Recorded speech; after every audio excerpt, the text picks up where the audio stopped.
Welcome to a video. The topic is operations with complex numbers, and the goals are to add, subtract, multiply, and divide complex numbers.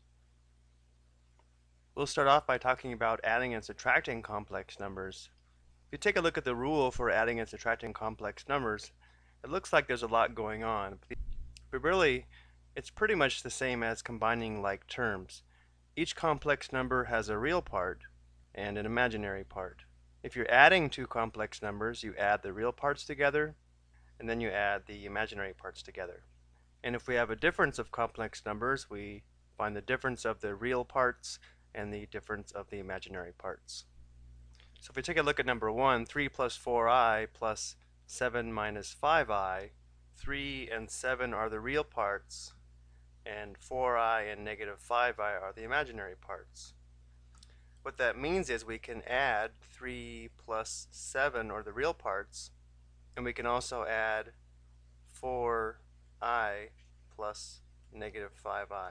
The result will be 10 plus 4i plus negative 5i would be negative 1i or negative I, but this is normally written as 10 minus I. We follow a similar process for subtraction. Since we're subtracting now, we'll subtract the real parts and subtract the imaginary parts. So we'll have negative 2 minus negative 4 plus 7i minus a positive 7i. So the result, negative 2 minus negative 4 becomes negative 2 plus 4, or positive 2, plus 0i, which is just 0, so the result is 2. So as you can see, it's pretty much just like combining like terms. Now let's talk about multiplying complex numbers. We will multiply complex numbers just like we would multiply two binomials together. We'll multiply a times the quantity c plus di, then we'll multiply bi times the quantity c plus di. Then we'll combine like terms and simplify. So let's go ahead and give it a try. Here we'd have 6 minus 8i. Then we'd have 9i minus 12i squared. Now remember, a complex number is in the form of a plus bi, so we can't leave I squared in this product.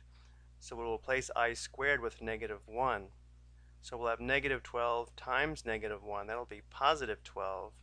Then we have a positive 6, so that'll give us 18.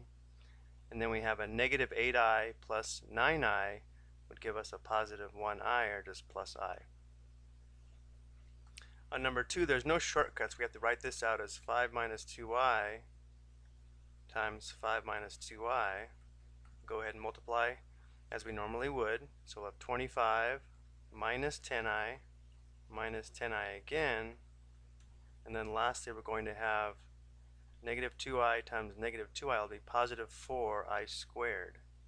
Well, again, I squared is equal to negative 1, so 4 times negative 1 is negative 4.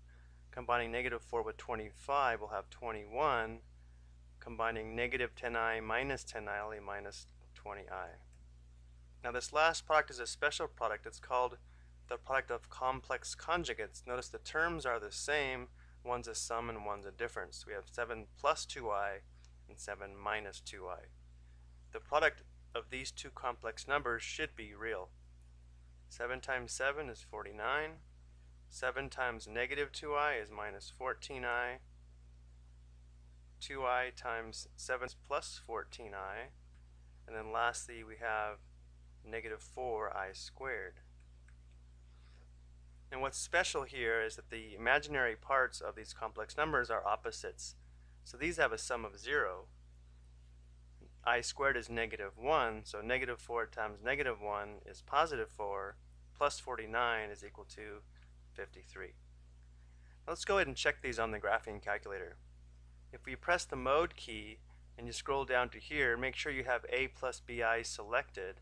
That way the calculator will recognize complex numbers. Go back to the home screen and we'll check 1, 2, and 3. 2 plus 3i. I is located by pressing second decimal. 18 plus I is what we had for number 1. Let's go ahead and check number 2. We have the quantity 5 minus 2i squared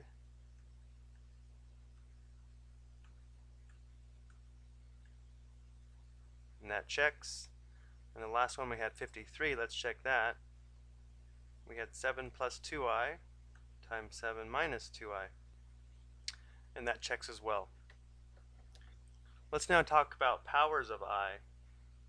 Now some textbooks talk about dividing by 4, and then there's 4 different cases. But to me, as long as you can remember that I squared is equal to negative 1, you should be able to figure out logically what all these are equal to. This is what I mean by that.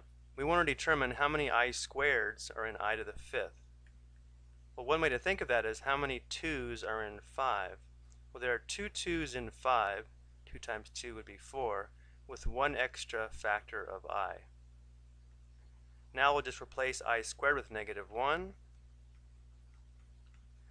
Negative 1 squared is positive 1 times I, so the result is I.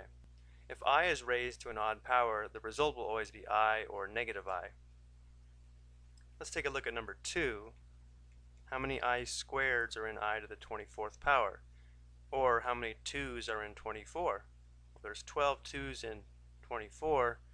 This is the same as I to the 24th. We now replace I squared with negative 1.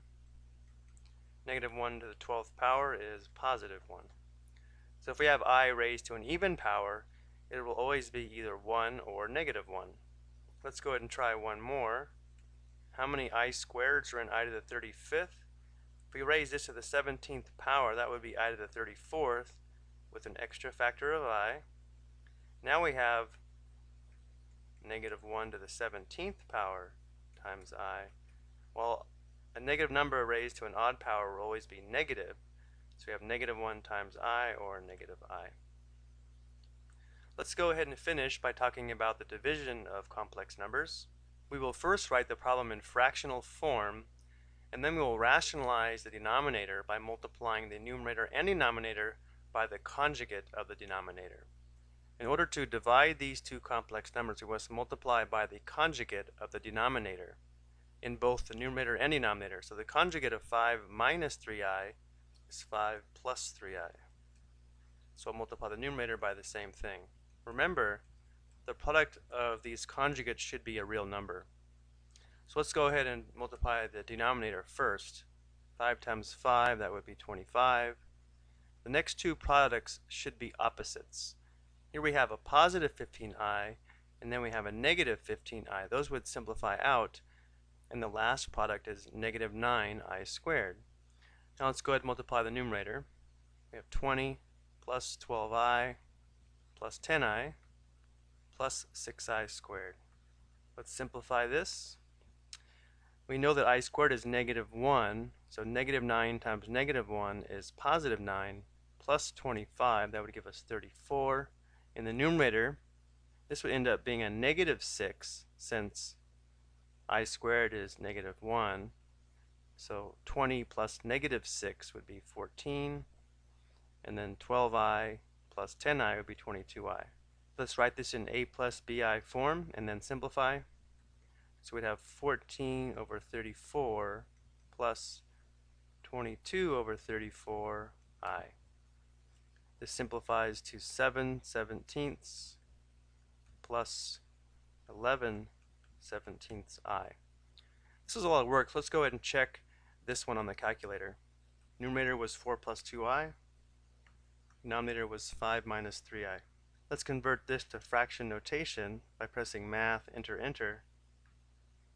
And we have 7/17 plus 11/17 I. And that's exactly what we had as well. Okay, on this last problem, our denominator is 2i. You can think of 2i as 0 plus 2i.